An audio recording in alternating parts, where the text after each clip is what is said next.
All right. All right, Shalom. First off, give all praise to Yahweh, by Shem Yahushai, by Shem Makar Kadash, the abundance to the apostles and the elders of GMS. Salutes and honors to the elect, all the brothers across the four corners who are enduring in truth and sincerity, and the women and children who follow. So, I got this article I pulled up, about the so-called Brexit. It's from news.sky.com.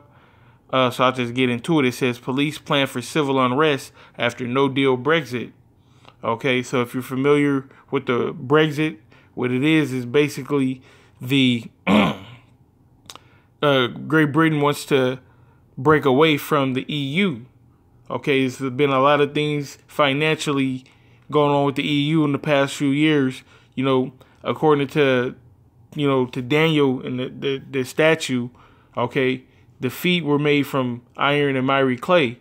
Okay, so that represents the strong nations like Britain and the weak nations like Greece, Portugal, I believe, Ireland, Italy, and Spain, I believe. But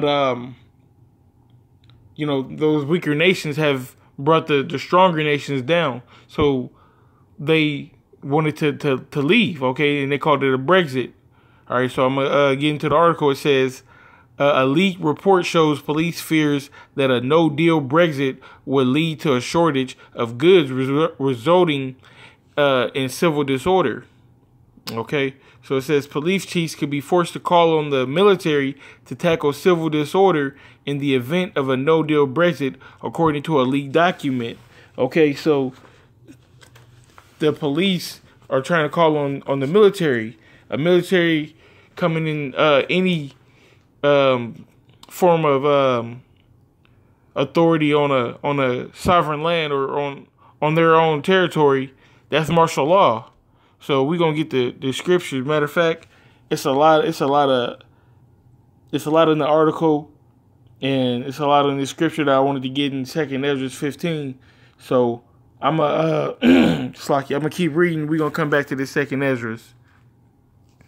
It says contingency plans drawn up by the National Police Coordination Center warn that a possible shortage of medicine could feed civil disorder, and a rise in the price of goods could see widespread protests, which could escalate into disorder. Okay, that's fire right there. So we're gonna get this precept. Okay, it said a mouthful right there. It talked about famine. It talked about pestilence. So here we go. This is Matthew 24 and verse 6. It says, "And ye shall hear of wars and rumors of wars." Okay, that whole contingency plan, it's all a rumor. They don't know how it's all going to pop off. But just in case, they already got it set up. Okay, even with everything else that's going on in the world, with the World War III popping off potentially between America and Russia and China and all that.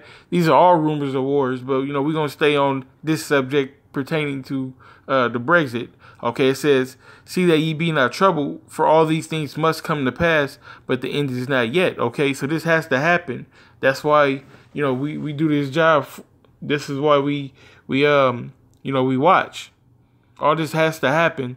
So Lord's will, it comes to pass soon, so we can get up out of here. But it said the end is not yet. So when it does happen, it's not the end, but we know we got those signs of it being close. Okay, for nation shall rise against nation and kingdom against kingdom, and there shall be famines and pestilence and earthquakes in diverse places. Famines and pestilence. Okay, famine is a lack of food, a lack of bread. All right, and pestilence is disease. So it said because it should be. Let's go back to the article. Okay, it said, why did it say it would be pestilence?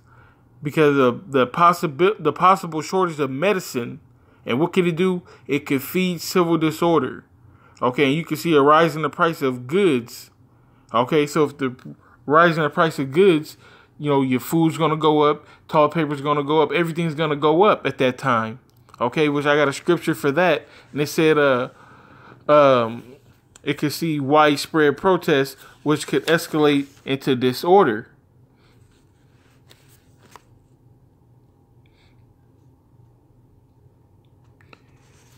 Here we go.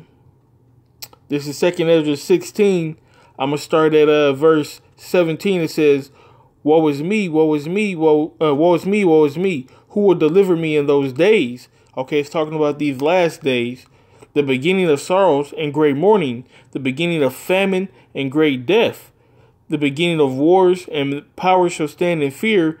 And the beginning of evils. What should I do when these evils shall become? Okay, behold, famine and plague, tribulation and anguish are sent as scourges for amendment. Okay, so these things are sent to correct the people. That's why these famines, that's why these plagues, that's why this pestilence is coming. Okay, and that's through the Spirit. I got that. That's not even the scripture that I wanted, but through the Spirit, that's how it worked out. The one that I wanted was actually I keep reading. Verse 20, it says, for all these things they shall not turn from their wickedness, nor always be mindful of the scourges. Okay, so they're not going to turn from their wickedness, even though they're going to be going through bullshit over there. All this is going to be set up, and it's going to happen here in America as well. Okay, so even though they're going to be corrected for all the wrongdoings that they're doing, not only there but here as well, they're not going to care. They're not going to switch from their wicked ways. They're going to keep on pushing. Okay. And this is verse 21. It says, behold, victual shall be so good cheap upon earth, that they shall think themselves to be in good case. Even then shall evils grow upon the earth, sword, famine, and great confusion.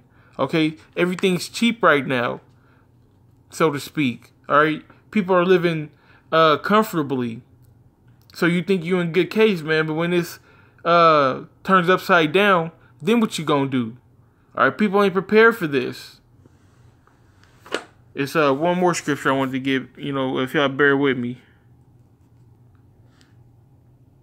Okay, so I'm back. It was a scripture I wanted to give, but it really didn't fit with it. But I'm going to go ahead and just get this 2nd Ezra, the 15th chapter now, and we'll, just break it down and filter through the article. It says 15 and 14, it says, woe to the world and them that dwell therein, for the sword and their destruction draweth nigh, and one people shall stand up to fight against another, and swords in their hands, and there shall be sedition among men, and invading one another, and they shall not regard their kings nor princes, and the course of their actions shall stand in their power.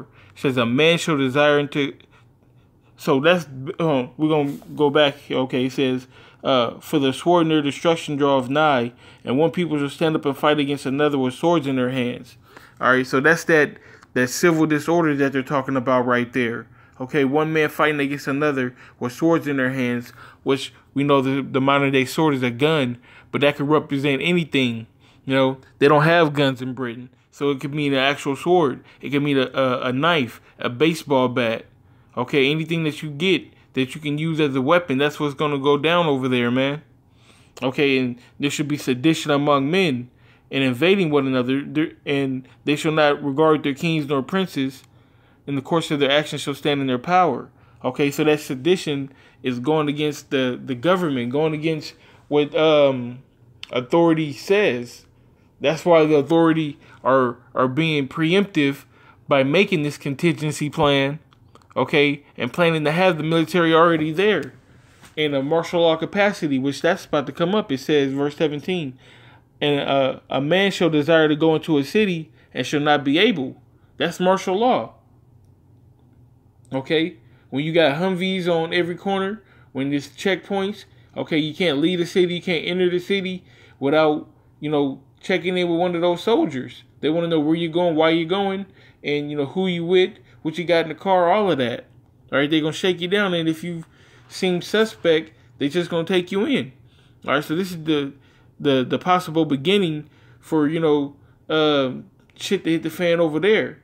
And like I said, this is all coming to America. It's just a rough draft, okay?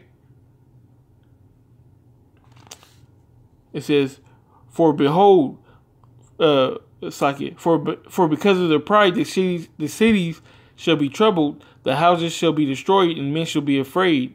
A man shall have no pity upon his neighbor, but shall destroy their houses with the sword, and spoil their goods.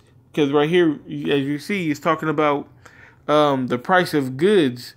Could see a widespread protest which could then escalate into disorder. So back in the scripture of 2 Ezra 15 and 19, it says, a man shall have no pity upon his neighbor, but shall destroy their houses with the sword and spoil their goods because of the lack of bread and for great tribulation. Okay, so that's how that medicine shortage can lead to a famine, can lead to pestilence, can lead to civil unrest. Okay, great tribulation. All right, so we're gonna read a little bit more in the article. It says there could also be a rise in acquisitive crimes such as theft, along with massive traffic queues at ports, leading to unprecedented and overwhelming disruption in the wider road network. Okay, so basically, people are going to be stealing, like I said, invading one another. Okay, and it says massive traffic queues at ports. Okay, because Britain is a island nation.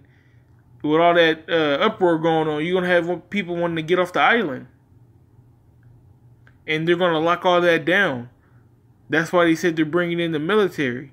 Nobody gets in, nobody gets out. It says, but Home Secretary Sajid Javid says the public need not worry and that departments had to be prepared for all possible outcomes. So, we prophesy, we know in part and prophesy in part.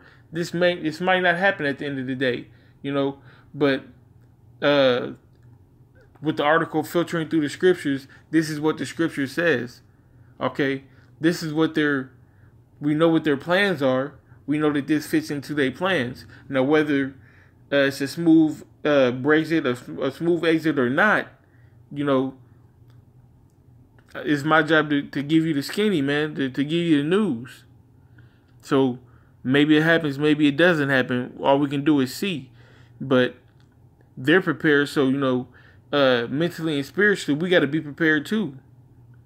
It says, he told BBC's Once the Andrew Marr show, I don't expect a no-deal outcome, but we need to prepare for all contingencies, and it's absolutely correct. I'm not going to go into what the situation may or may not be, but I think it's fair to say we're preparing for all contingencies. So if they being prepared, we got to be prepared. May the Most High, bless those brothers that are over there in the UK, because if this does pop off, then they're going to be in the midst of it. But, faith and works is going to take care of them, Abaratazah, Lord's will. All right, it says, this unprecedented situation, but most important of all, we must keep focused on the deal and get a deal delivered, but at the same time, every government department should prepare for all possible outcomes. All right, it's going to keep going. It's a real good article. I'm not going to keep you here for too much longer. So with this being said, the article is in the description, and I hope you brothers are edified and invigorated, because this is what we're looking for, man. All things must surely come to pass. Okay, all things must come to pass according to Matthews, but the end is not yet, but it's getting closer. So, with that being said, call law Yahweh Bashem Yashai Bashem Rakar Kadash. Double honors to the apostles and the elders of GMS. Salutes and honors to the elect, all the brothers across the four corners who are enduring in truth and sincerity, and the women and children who follow. Shalom.